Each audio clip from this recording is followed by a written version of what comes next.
जी, अस्सलाम वालेकुम नाज़रीन कराम, मैं इसलिए मेवान हूँ और हाज़िर हूँ एक नई वीडियो लेके आपके सामने। नाज़रीन कराम, इंजीनियर अली मिर्ज़ा के हवाले से आपने गुज़श्ता दिनों और हालिया दिनों ये तमाम की तमाम कंट्रोवर्सीज़ जो आप सुन रहे हैं, तो उसी के हवाले की एक नई जो है वो एक वीडियो है। आप ज़रा ये वीडियो देखिए, फिर इसके ऊपर बात करते हैं। लॉन्च कर दिया गया, बहुत ऊंची ऊंची उछल उछल के वो इमरान खान साहब के खिलाफ। मरे हुए को मारना बहुत आसान होता है ना। मैंने इनको समझाया भी था मौलवी साहब को कि आप अपने प्लेटफॉर्म की इज्जत करें और करवाएं, लेकिन मुझे लगता है उन्हें बात समझ नहीं आई और उन्हें बात समझानी पड़ेगी और बार बार समझानी पड़ेगी। अब यानी कई लोग ढीठ होते हैं, बहुत अजीब होते हैं, और ये ऊंची बोलने से और बढ़ के मारने से कोई मुतासिर नहीं होता, कोई मुतासिर नहीं होता, कोई फर्क नहीं पड़ता। बड़कों की आवाज़ मेरी बहुत ऊंची है, जज्बात मेरे भी बहुत ज़्यादा हैं, बहुत ज़्यादा ऊंचा बोल सकता हूँ। ये सोच भी नहीं सकते मौलवी जिन्हें लॉन्च किया जाता है, सोच भी नहीं सकते। और मरे हुए को मारना बहुत आसान होता है।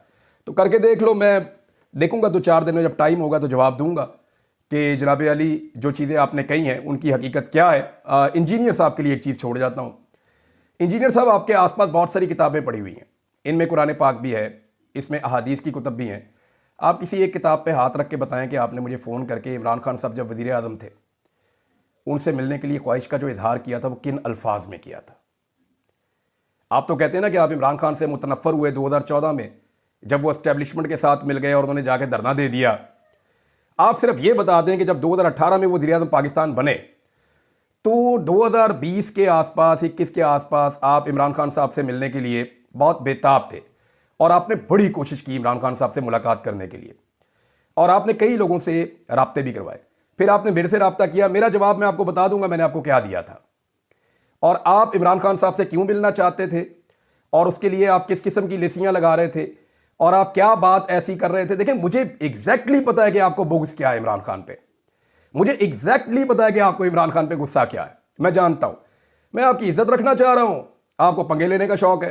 तो अगर आपको इतना ही शौक है पंगे लेने का, तो भाईजान जिन्होंने आपको लॉन्च किया है ना, जो आपको इस वक्त डील कर रहे हैं, जो आपको इस वक्त चाबी भर रहे हैं, वो मेरा कुछ नहीं बिगाड़ सके, क्योंकि मेरे रब ने मुझे ये तौफीक दी कि उसने मेरे सामने सच्चाई खोली है। तो मेरे रब ने मेरी आंखें खोली हैं और मैंने खुलकर सच को बोला है और आइंदा भी इंशाल्लाह बोलता रहूंगा। तो मरे हुए को मारना तो बहुत आसान होता है, आज बैठ के फैज़ हमीद को 4 गालियां दे देना, ये कौन सी बात है। फैज़ हमीद क्या बेचता है, वो गिरफ्तार हो गया, कोई भी उसको गाली दे सकता है। नदीम अंजुम का नाम लीजिए, मौजूदा DGI का नाम लीजिए, जनरल आसिम मुनीर साहब का बताइए कि वो क्या कारनामा कर रहे हैं, किस तरह मुल्क को चला रहे हैं, बताएं ना उनके बारे में। जनरल फैज़ हमीद के गुनाह तो इतने से थे, बहुत छोटे से थे। अब जो फस्ता ये जुल्म और जबर हो रहा है, ये तो बहुत बड़ा है। क्या जनरल फैज़ हमीद ने कितनी औरतें उठाई थी पॉलिटिकल पार्टीज की, मुझे बताएं ना। कितने घरों की चादर और 4 दीवारी का तकद्दुस पामाल किया था। मैं उसका केस नहीं लड़ रहा, मेरी तरफ से भाड़ में जाए वो भी, लेकिन मामला ये है कि आप ये बताएं कि क्या ये गुनाह बड़े नहीं है जो आप बोल रहे हैं। बहरहाल मैं किधर मौलवी के चक्कर में पड़ गया, इनको मैं जवाब दूंगा तसल्ली के साथ। इन्होंने कुछ ऐसी चीजें बोली हैं, कुछ ऐसे हकायक इन्होंने मसक किए हैं, कुछ ऐसे झूठ इन्होंने बोले हैं जिसके बाद मेरे दिल से ये उतर गए हैं। और दूसरी बात यह है कि मैं आपको सुनता था, मैंने कभी नहीं कहा कि मैं आपका शागिर्द हूं। मैं आपको भी सुनता था और 1 दर्जन और उलमा इकराम है उनको भी सुनता था, और इस तरह तो फिर मैं सारों का ही शागिर्द हो गया। यानी मैं जिसका भी वीलॉग सुनूंगा, मैंने अब तक मेरे ख्याल में कोई 300-400 मौलवियों के वीलॉग सुने हैं, तो मैं सबका ही शागिर्द हो गया। फिर इसका मतलब है मेरे तो उस्ताद ही खत्म नहीं होंगे। तो मैंने सबसे कुछ ना कुछ अच्छा सीखा, और जिन दिनों में मैं दीन की तरफ रागिब हो रहा था उन दिनों में मैं आपको भी सुनता था, इसलिए मैं आपकी बड़ी इज्जत करता हूं। लेकिन मुझे नहीं लगता आपको इज्जत रास है, और जो आप पंगे ले रहे हैं आपको इंशाल्लाह तसल्ली आपकी हो जाएगी, आपकी तसल्ली हो जाएगी, क्योंकि आप मरे हुए को मार रहे हैं और आप मुनाफकत कर रहे हैं। मैं ये साबित करूंगा कि आप मुनाफकत कर रहे हैं, आप मुनाफकत कर रहे हैं, और ये साबित हो जाएगा, बड़े आराम से साबित हो जाएगा। और ये जो आपको शौक है ना बैठ के मुनाजरे करने का, तो आपके दरवाजों से बेचारे उलमा इकराम कई दफा वापस गए, जहां मुनाजरा करना है वहां से तो आप दौड़ जाते हैं, कभी बात ही नहीं सुनते। उलमा इकराम आपके शहर के अंदर पहुंचे, आपके सामने आकर बैठे, आपको हर जगह पे उन्होंने कहा जी हमारे साथ मुनाजरा करें, आप मुनाजरा करने के लिए कभी तैयार ही नहीं हुए। तो जिनसे मुनाजरा करना है उनसे तो आप दौड़ जाते हैं। एक छोटे से कमरे के अंदर बैठ के, वहां बैठ के चिल्लाना, ऊंची बोलना, भुड़कते रहना, इससे कोई बदमाशी नहीं होती, इससे कोई बहादुरी नहीं होती। जनाब, आप मेरे घर आप मिलने आना चाहते थे और आपने कहा जी मेरी जान को खतरा है, मैं नहीं आ सकता इमरान भी। मैं कहा जी ना आए, आपकी बड़ी मेहरबानी।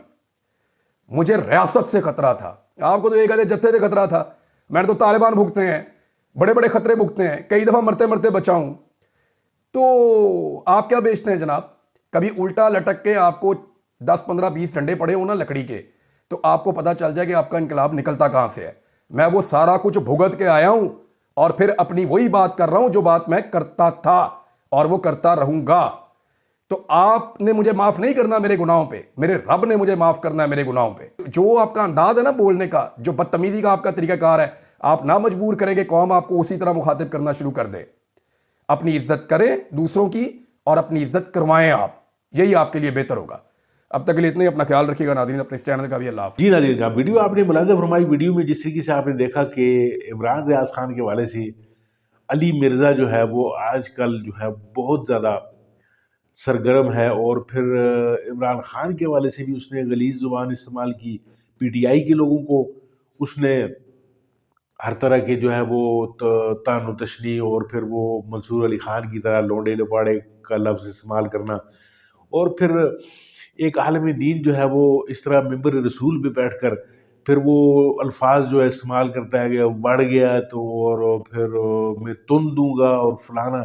यानी इस तरह की एक यूट्यूबर तो कर सकता है, एक जो आम कोई गली का कोई लड़का, कोई इस तरह कोई छिछोरा बंदा तो कर सकता है, लेकिन इस तरह अली मिर्ज़ा जो एक लिबादा उड़े हुए, एक दीन का दस्तार उसके सर पे है, और इस तरह के अल्फाज इस्तेमाल करना, तो उस जैसी, यानी मैं खुद भी बड़ा कायल था इस आदमी का कि पहले शुरू में इस आदमी ने काफ़ी यानी मुझे इम्प्रेस किया हुआ था, लेकिन इसके जो चेहरे पर जो एक नकाब था वो अच्छा हुआ वो उतर गया, और लोग जो हैं वो इसको अब सही तरीके से मिल रहे हैं। आप अगर इसकी वीडियो को उठाकर देखें और उसकी पोस्ट्स पर जो कमेंट्स आए हुए हैं, तो अल्लाह की पनाह होती है। यानी एक इंसान का जब असल चेहरा जब सामने आता है तो फिर लोग इसी तरह का सलूक करते हैं जिस तरह आप उसके कमेंट्स में देखते भी होंगे।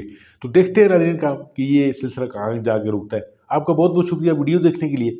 मिलते हैं आपके साथ किसी और मौजू किसी और वीडियो में, तब तक के लिए दीजिए इजाज़त। अल्लाह आपका आमीन।